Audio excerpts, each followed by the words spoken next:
Yeah, a little bit filthy. We got brushed. But yeah, he'd be flat out getting a pair of socks next fucking time a collection drops. So. Hey. Latest, Geordie. Here we are. What are we even calling this? Have we got a name? What do we call it? To be decided. To be decided. Yeah. So, welcome to the YKTR To Be Decided show. We've got Ice, we've got Jackson. We're having a bit of fun. We're trying something new. It's really weird times. I'm working out of the office. We got Jackson in lockdown in New Zealand, and we've got Ice in the office at the moment. What's going on, boys?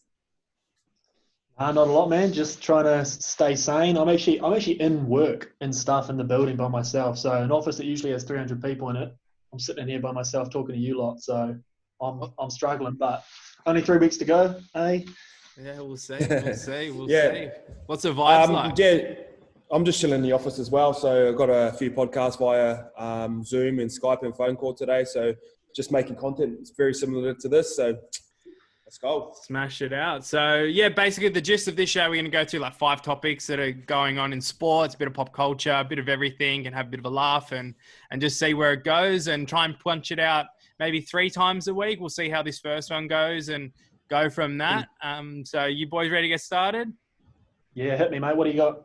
Yeah, so Kahu's video last night, the YKTR boys, what's doing? We got brushed, the little... All got snubbed, man. I couldn't believe it. I started seeing they were giving Stan Walker a run. I mean, everyone got a crack, and Ice didn't feature, man. I watched it twice in case I missed him. I thought when Benji gave it the big up, I thought it was Ice there. But what's the crack, boss?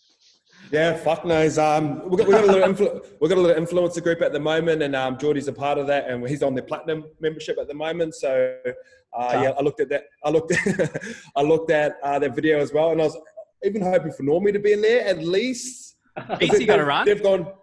Yeah, Pizzi got a run. They've been to school together. They've grown up together. So Normie didn't even get a run. For noted content creators like YKTR, I thought we would have got a start. It's not hard to make that type of content. So a little big bit SB dub. Yeah, a little bit filthy. We got brushed. But yeah, he'd be flat out getting a pair of socks next fucking time a collection drops. So. Hey. Latest, Geordie. Latest. Yeah. Oh, good. That's mad though. It's cool to see like when you see cross code like that, and even like they had Dodsy and like just social influencers all spreading the same message. It's mad, man. Yeah, they got plenty of time, so they all need to coop up and do something. So. Surely something, like at least a text. Yeah, did you miss the message, or you left him on red, or what's doing? I don't know. I'll flick through your fucking inbox and everything. I can't find anything. Oh, I'll tell you what, when next collection drops, it'll be coming through. Hey, bro, I hope the family's all right. I can see right through you. Oh. All right, next one. The RLPA, they've come out with the 10 demands. Let me quickly bring it up, and we'll go through them one at a time.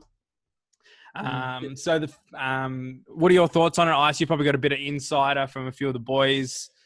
What have you been seeing in that space so far? Just from a helicopter type of view, the best thing about it is RIPO are actually getting a seat at the table, which is super important. They've sort of been ignored from the NRL. They've sort of been cast as to be fair, they've been brushed a lot of the times, and RIPA, obviously the voice of the players, and the players don't necessarily want to go in and sort of do all this sort of stuff, and that's what the RIPA is there for. I've got a lot of great mates in the RIPA. Clint Newton's a friend of mine, so I've been talking to a lot of these people behind the scenes of what's actually going on. But the biggest thing that's sort of happened is they've actually got a seat at the table, so they've got a voice now. That's probably the most important part. If all this sort of stuff brushes over, that's going to be the one positive that sort of come from it. So I'm not too sure what the actual demands are, but from being friends with guys in the RIPA, this is probably the biggest positive of it. You had a coffee with one. Was that with Clint back into last year? I remember you were out on a meeting for the morning. No, I know a few of the boys there. Jamie Bureau, Tommy Simons, Clint Newton. He's the CEO now. A couple of weeks ago, he was still applying for the job, so he's walked into a fucking avalanche and an onslaught of a task. But if there's anyone that can do it, if there's anyone that can do it, it's Nudo, because he's always put the player first. And he does. Anyone that works in the RIPA, obviously they're the types of people or players that I played with that always put their teammates before themselves. And I feel like Nudo's the most important guy there right now, and he can be really, really annoying too. If you don't get his way with the NRL, he's just going to be on the front door just going. Yeah, that's mad. You know what I mean? And that's one of his strengths as a person. He's relentless. Yeah. Ice, what is because they've tried the business brain, the RLPA. They've tried to have the business brain in there. They've tried to have the footy brain. Where does Nuno sit kind of in between that? Is he a blend of both, or is he more footy player? Like, what's his sort of crack? I've never met him, so. Yeah, I think he's the perfect balance of both, because he's been kind of groomed for this role, and whether intentionally or unintentionally. We've had Pendergrass who come in from the AFL. He's taken the RLPA from here to there. Like when I first started, like used to get a hoodie and no one would even turn up, and we've sort of seen what AFL can do with their sort of types of players' numbers, and he's sort of brought that mentality across. And I know he's obviously left. I feel like Nuno's the guy that can take us to the next point, because you don't want too much of a business presence in there, because they don't actually care about the players. They care about numbers more so. So I think it's going to be the right balance, and he's not afraid to hear no. And like I said, he's consistent. He's just going to be at the front door just going. Yeah, so he'll be good, bro. He'll be good. I'll flick through a few of the 10 quickly and just get some quick thoughts on them. That pretty much most of them V'landys has agreed with from what I can see here. NRL is transparent over what money it retains after giving cash to the clubs. Number 2, ability to audit the NRL finances. Number 3, the NRL guarantee to repay the 2018 and 19 retirement funds. That's an interesting one. I can see V'landys has said that it's agreed, but the timing of the repayments when the cash will be available, basically. So that's quite interesting. I don't think that's something that they probably can't control. Like at the moment. Players get a minimum of 29.5% of any extra revenues made by the NRL. Ice, you've chatted about that in the past, what they've sort of done with the profits. Yeah, what I've heard from a few people from who are actually in the source is that so they got finessed a couple of years ago. They say, oh, you'll get profits. And then what the NRL done, they just ended up hiring more staff. So there was no profit. They just sort of increased their expenses, which is, someone told me that the NRL had more staff than the EPL. So they do. EPL has 121, and I think the NRL had like 140 odd. To be fair, the EPL's clubs individually probably do it a lot better, and the EPL probably distributes the content off that. But yeah, it's still pretty interesting fact. Yeah, we ain't bigger than the EPL. No, I was there 2 years ago, and there was well over 100 staff. So yeah. Yeah, wow. Where are we up to? Forthcoming years of every current player contract is guaranteed. V'landys has to double check that one. What was that, Jackson? I don't. I get why they're arguing for it. I think it's going to be tough for the NRL to agree to that. There's very few sports in the world where you get 100% guaranteed future contracts. It's just, it's an you're investing on such a, high risk, low, return sort of thing. I hope there's some middle ground there. I get why that, in any like a percentage would be good, wouldn't it? That's what I'm saying. In any negotiation, you ask for the world and hopefully they meet you halfway. So yeah, percentage would be cool. People always use the Alex McKinnon sort of example where should he have been paid out 100% of his contract? Should he have been paid out, X, Y, Z? So there's going to be cases where, Jarrell Yowie, where, you don't want it to happen, but tragedies like that are going to happen. Future contracts, there has to be something in there for the players, but the NRL's a business. They need, whether it's a percentage of it, half of it, whatever they agree on. Players should definitely get paid forthcoming contracts, but it's not like the NBA. You can't sign a 10-year deal, snap your league, and get paid, for 9 years. It doesn't work like that. All right. Next one was any change to the salary cap and pay for 2021 or after agreed upon by the RLPA. That one again is a negotiable point from V'landys. Clubs continue to pay private medical insurance. V'landys agrees. Agreement. That should be fucking standard. I can't even believe they have to argue for that. Fucking hell. That's embarrassing.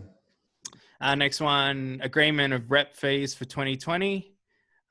We probably can't agree at that point, V'landys says, with those. The RPA wants direct involvement in talks with broadcasters and over how the schedule and structure of the NRL looks. Agreed. He wants them at the table.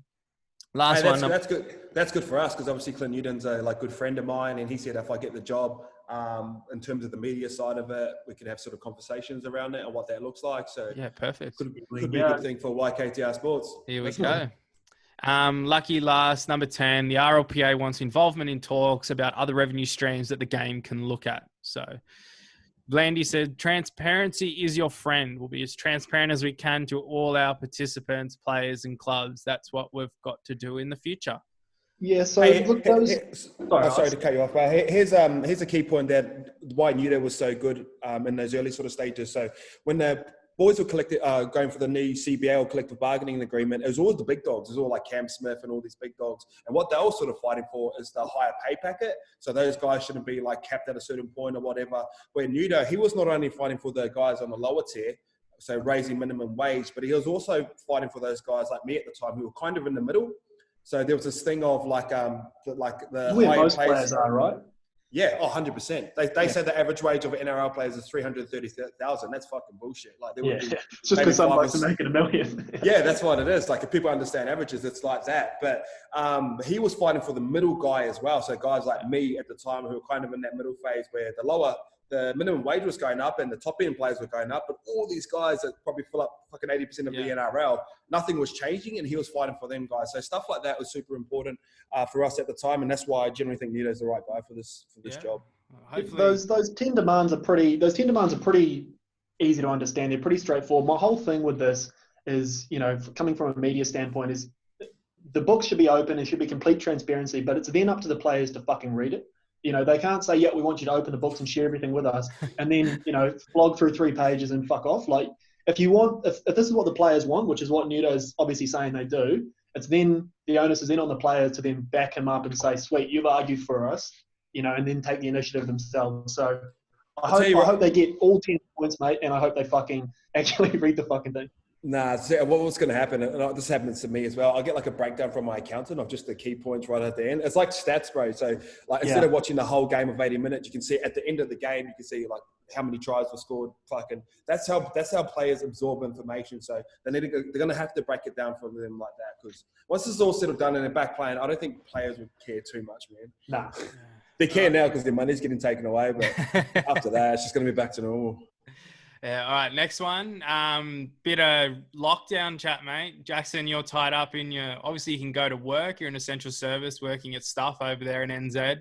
What's that been like? And lockdown with the missus as well, mate. Got a wedding coming up? Yeah. Oh, I don't know if there's going to be a wedding after these 4 weeks, mate. It's it's all right. Like, so we're skeleton staff at work, so we've got to have at least one person in the office. A few essential services are running like that. But no, I think everyone's, in terms of generally, everyone's been pretty good with it. Like, you've never seen this many people out for a walk. Holy fuck. People structuring their days around like 2 walks in the arvo, but it's all right, man. It's, our apartment's not that big. It's real similar to your place, Ice, in terms of like, even like the layout. So we got myself, my partner and her cousin who lived there, getting very familiar.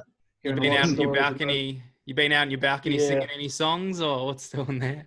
Oh yeah. There's been that much. The guy across the way, he jumped out there and he starts jamming, but he jams every night and he jams the same 4 fucking songs. And at first it was like on the water. I was like, yeah. Oh, bro, all it is 660 and fucking Ed Sheeran, and he just keeps going now. Like, because I stupidly gave him fucking applause on day 1. So now I'm like, as soon as he starts, I'm out there shutting windows and shit. So tensions are getting a bit high, but it's all good, bro. Once Aussie locks down, you know what I'm talking about. Yeah, you want to go through the one you told me in the car yesterday? What's that? Melbourne to Brisbane wedding. Oh yeah, fuck! I haven't told you this. Yeah, that's pretty young, mate. Hectic story. Right. So I had to call my mate and get the facts straight. But so a mate of mine in Brisbane, so as a mate of a mate, he works. I won't say where he works in construction. Lives in a flat with 2 other people, and they were away in Brisbane a couple of weeks ago for a wedding. Anyway, his flatmates come back and they're having a few beers talking about it. And he matches up with this girl on Tinder, and he says, boys, I'm going to run over. She's just down the road. I'm going to run over and, go say g'day, as you do. He gets there, hangs out with this bird. They're getting on all right. He gets a call from his flatmates, and they say, mate, I'm so sorry. Someone at the wedding's tested positive for corona. And he goes, oh, fuck, are you guys sweet? And he goes, yeah, I think we're sweet, but you can't come home. Like, we got to isolate. And he goes, well, fuck, where am I supposed to go? And so he starts trying to figure out, can I go stay at a mate, go stay at a cousin's? The bird he's with calls the health line to say, hey, I've got this guy in my house who was just at a wedding, with people who are at a wedding, which is positive. Mate, turns out on the health line's orders, he has to stay with this Tinder date. 2 weeks ISO. No. What? Yeah, bro. It's like, wow.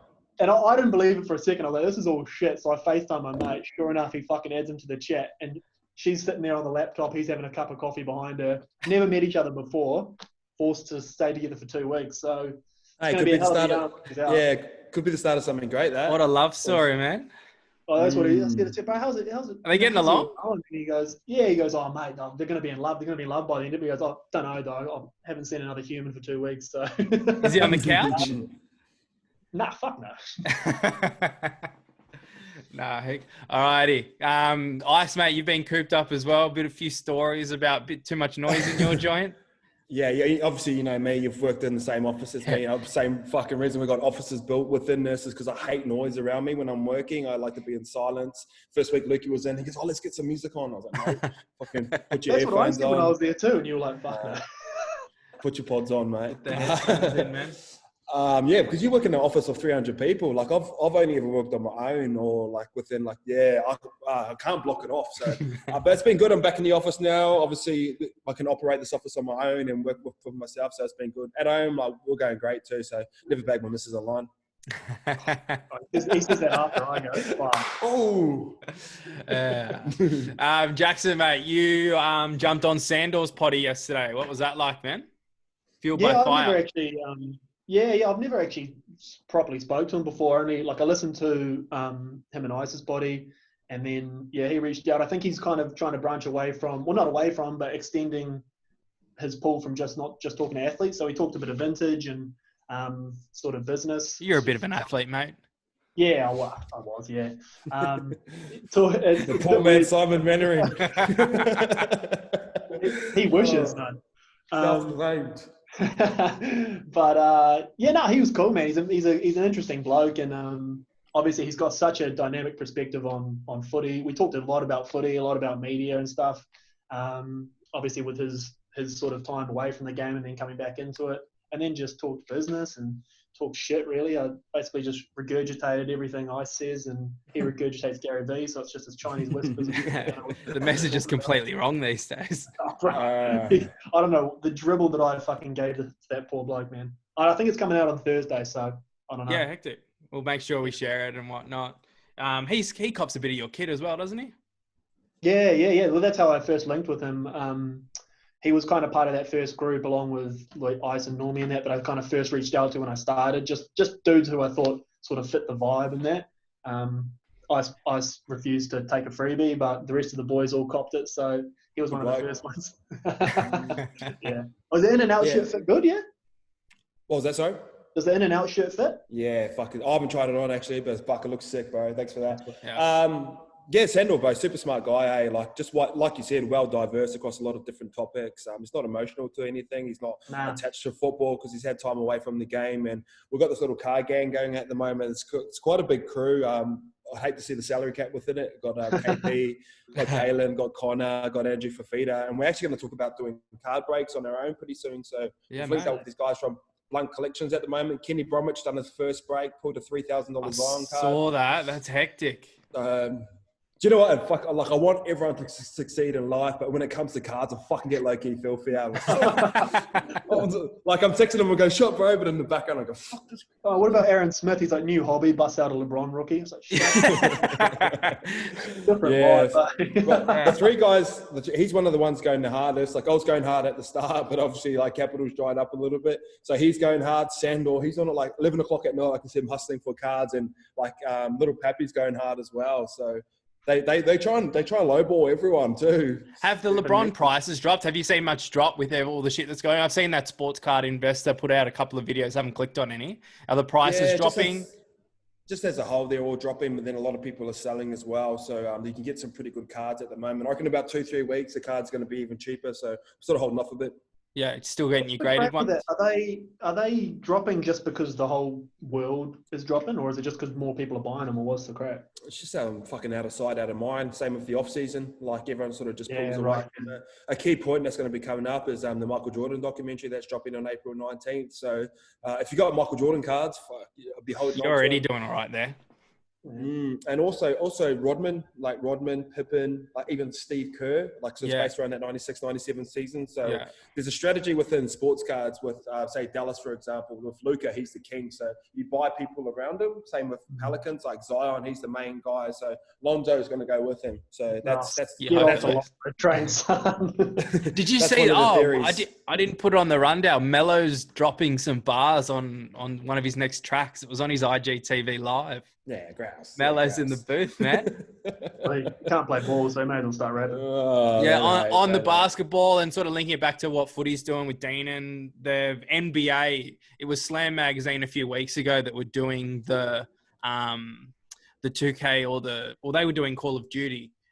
Slam Magazine. Now NBA is doing a 2K round robin as well. They've got I think a nomination from each team who's going to be playing. Is that something you're going to tune into?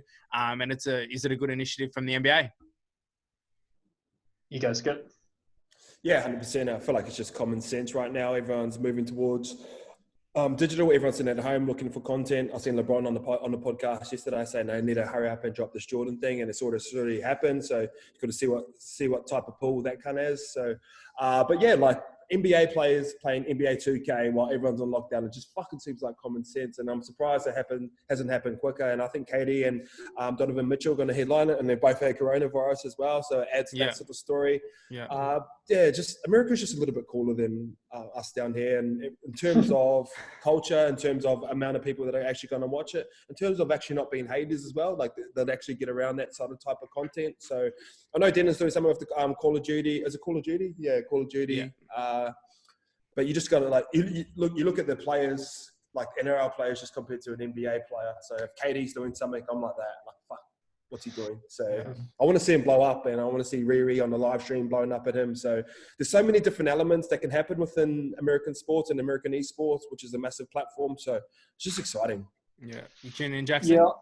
Yeah, like personally, I can't stand watching blokes play games. So like for me, I'm the same. It makes me feel old. Aren't you a journalist? Can't watch them playing esports. Sorry. It doesn't just remind you of like when your brother's smashing the controller and you just fucking won't give it back. That's what my brother's doing full time. My brother's full time Call of Duty at the moment. It's like, bro, do something else.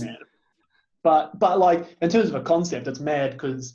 Yeah, you know, the players are sort of letting you in and it's content when there's no content going on. But yeah, I think it kind of speaks a little bit to like what Shandor and I spoke about yesterday and he spoke about on your podcast, Ice, when he was saying like how NRL players can sort of look at NBA guys and figure out, fuck, we can control our own media. So this is kind of, it's clearly an NBA initiative. Like the players haven't come up with this themselves, but it's their own brand. It's their, you know, they're putting themselves out there. They're the ones playing. I think NRL players still are a little bit hamstrung, whether it's, you know, insecurity or whatever, that they don't want to sort of leap and go at that. But fuck, man, there's so much opportunity for players, not just in NBA, but Super Rugby, NRL, NBL, whatever, to do something similar. Don't have to play games. You could do card breaks like you did or whatever. You know, the sneaker stuff that we did, that was mad. That hit really well. We're talking about it on the other potty we did yesterday with Ice and I. Like, people love that content. It's just different. And like, if we can do something like, I know we haven't uploaded or anything, but like what Aaron Smith did for us a few weeks back, or he sent it through to us to have a look at his collection. Maybe try and get, it's probably the right time for you to maybe reach out to him and see if we can drop that again. Yeah, no, we can. I spoke to him yesterday. Fuck, I tell you what, Quade's shoe collection. My God, he's about to. We've tried to like bill it as a bit of a code war, like rugby sneakerheads versus league sneakerheads. But Quade just shut it down. It's in there now, so we can publish it today or tomorrow. But yeah, right.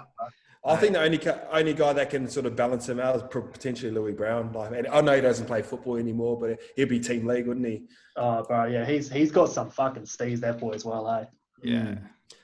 Sort of talked about this before, like people go like, they always approach football players, whether in the pub or online, and they try and talk football to them. So the best way to hang around a footballer is not talk to football. So that's sort of the content we're sort of going around about shoes, around cards, around PlayStations, because like Lukey said, like football players are just like normal blokes once you start hanging around with them, and they're into other stuff. So that's the last thing they want to be talking about. It's like being an accountant and going home and talking P&Ls. Like, fuck, you don't want to talk about that shit when you get home. No. So that's sort of the content we're going to be building around it. Yeah, hectic. Well, first episode of whatever we're going to call this is doozy down. episode. Yeah, so we'll wrap it That'll up. be I'll Jake. chop it all up, and yeah, I think it went better than I thought. So hectic. Yeah, I drop it online and then run it through Orphonic, and we'll drop it through the YKTR media channel, and I'll put it on my personal channel as well. Yeah, perfect. All right. Hey, All right, Thanks I'll put everyone my for tuning in. channel as well, eh? Get some eyeballs. Don't worry. Put it on stuff. All righty, boys. I'll catch you soon. All right, later. Later, boys.